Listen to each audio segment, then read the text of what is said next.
Breaking news, sa nagpapatuloy na digmaan sa pagitan ng Amerika, Israel at ng Iran, President Donald Trump tinawag na mga duwag ang mga members ng NATO. Bakit ito sinabi ni President Donald Trump? Ano nga ba ang kanyang basihan? Ano naman ang sagot ng NATO? Yan ang ating pag-uusapan sa videong ito. Pero bago ang lahat ay huwag kalimutang mag-subscribe. Samahan mo na rin ng like ang videong ito at i-click ang notification bell. Napakalaki kasing tulong yan para sa aming mga content creators.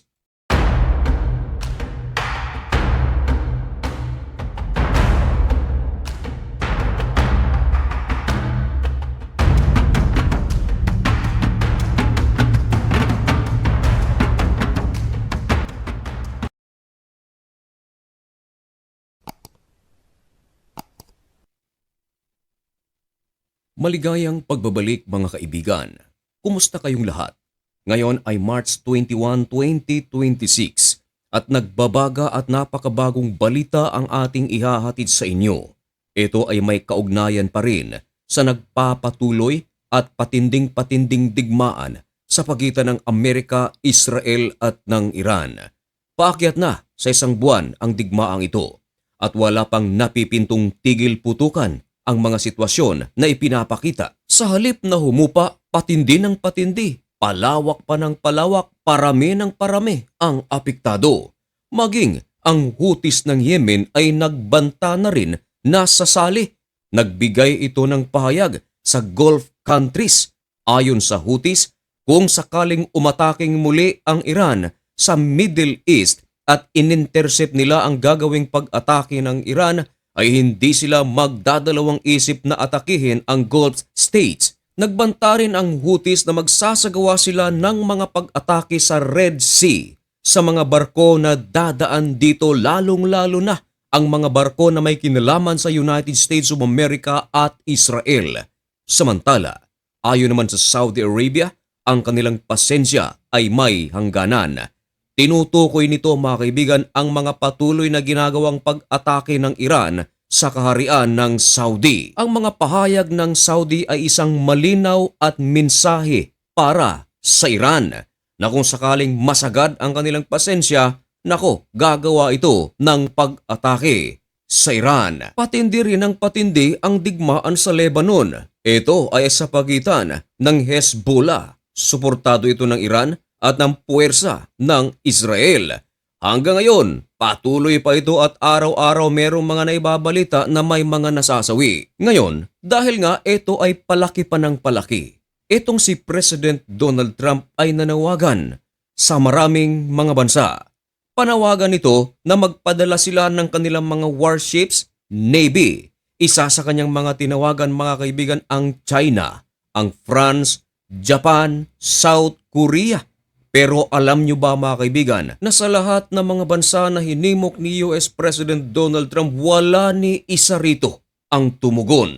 Wala ni isa rito ang nagpadala ng kanilang warships at mga navy. At isa pa sa talagang pinag-usapan mga kaibigan, ang panawagan ni US President Donald Trump sa NATO na sila ay magpadala ng puwersa, mga warships at marami pang iba. Dapat ito ay mag-deploy doon sa Strait of Hormuz upang tuluyan ng mabuksan ng Strait of Hormuz hindi lang para sa iilang bansa, kundi para sa lahat ng bansa sa buong mundo.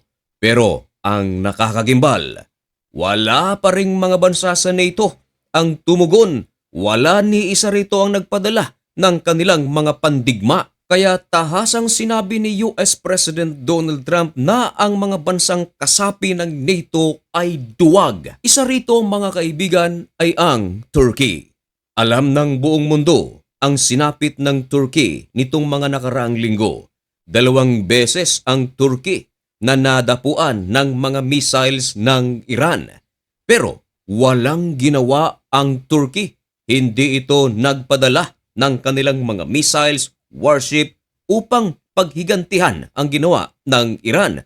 Kaya isa ito sa mga dahilan kung bakit tinatawag ni President Donald Trump na ang mga bansang kasapi ng NATO ay duwag. Maraming mga bansa ang natapakan sa mga pahayag na ito ni US President Donald Trump, kagaya ng Albania, Bulgaria, Croatia, Denmark, Finland, Germany, Belgium, Canada, Czechia, Estonia, France, Greece, Hungary, Iceland, Italy, Latvia, Lithuania, Luxembourg, Montenegro, North Macedonia, Norway, Poland, Portugal, Romania, Slovakia, Slovenia, Spain, Sweden, the Netherlands, Turkey, United Kingdom, and of course mga kaibigan, ang United States. Lumalabas na ang gerang ito ay sa pagitan lamang ng United States of America katuwang ang Israel at Iran.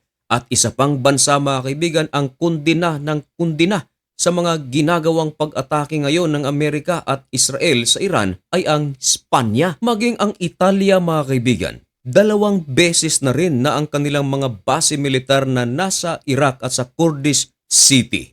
Inatake ito ng mga missiles ng Iran pero wala silang ginawa. Ayon sa Italia, baka hindi sila ang target. Baka ang target lang ay US base pero hindi maikakaila. Wasak ang kanilang base militar. Laking pasasalamat ng Italia na ang kanilang mga sundalo ay ligtas na nakapagtago. At eto pa, ang United Kingdom, ang kanilang base militar na nasa Cyprus, tinamaan din ito ng missiles ng Iran. At ayon sa Iran, ginawa nila ang pag-atake sapagat pinahintulutan daw ng Cyprus na makaraan dito ang puwersa ng Amerika. Bagay na itinatanggi ng Cyprus. At ang naturang base militar, pag-aari ng UK. Pero ang tanong, bakit wala silang ginawa?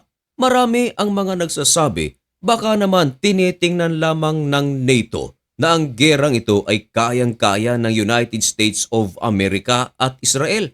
Hindi sila nagsasagawa ng anumang hakbang upang maiwasan ang napakalaki pang digmaan. Dahil kapag sumali ang NATO, malaki rin ang possibility na baka sumali na rin ang mga kaalyadong bansa ng Iran gaya ng Russia, ng China at ng North Korea. At kapag nangyari yan, nako, napakalaking digmaan sa buong mundo.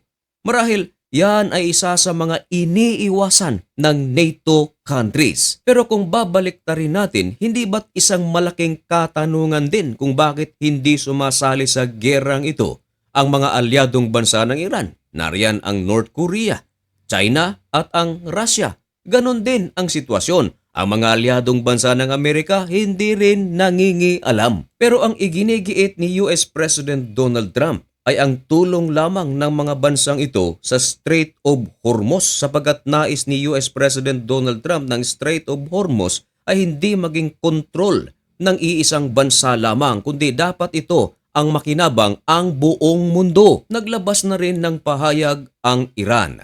Ayon sa kanila ay bukas na ang Strait of Hormuz sa lahat ng mga barko na dadaan dito, yung mga oil shipping vessels. Pero bawal pa rin dumaan dito ang mga barko ng Amerika at Israel.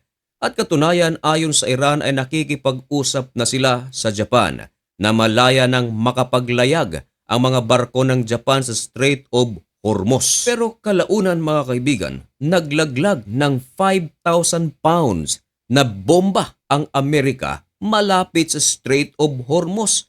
Kinarga ito ng B-2 stealth bomber. Ito ay upang buwagin ang puwersa ng Iran na nagkokontrol sa Strait of Hormuz. Ito nga ay upang maging daanan na ito ng lahat ng mga barko sa buong mundo. Mga kaibigan, ano ang inyong masasabi tungkol sa balitang ito? Ipaalam ang inyong mga malulupit na komento at opinyon dyan sa comment section. Hanggang dito na lamang muna ang video ito. May God bless you and thank you so much for watching. Goodbye.